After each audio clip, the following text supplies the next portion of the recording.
আওয়াজে নিয়ে বোঝা যায় এটা কতটা ক্রিস্পি হয়েছে।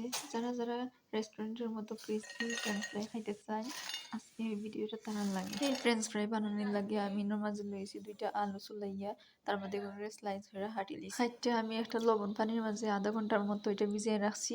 তারপর একটা ডেগো পানি লইয়া কিন্তু 70% মতো সিদ্ধ করা হয়ে গেছে।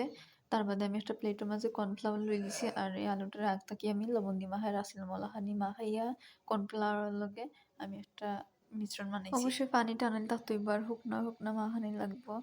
এর বাদে একটা ফ্রাই প্যানের মাঝে দিলেছি তেল আর আমিও হলটে দিলাম ফ্রেঞ্চ ফ্রাই একটা হইয়া। তো আমার হলটি ফ্রেঞ্চ ফ্রাই দেওয়া হয়ে গেলে আমি এটারে হাই হিটে ভাজবো আধা ঘন্টার মতো।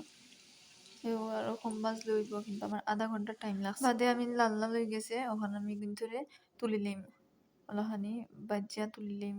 আধা ঘন্টা হয়ে গেছে আমার। সেম প্রসেসে যদি লাহানি ফ্রেঞ্চ ফ্রাই বানানি যায় আর রেস্টুরেন্টে যাওয়া লাগতো না, ঘরে বইয়ে ক্রিসপি ফ্রেঞ্চ ফ্রাই খাওয়া যাইব। সব ধরনের বোঝা যায় এটা কতটা ক্রিসপি হয়েছে ফ্রেঞ্চ ফ্রাইগুলো।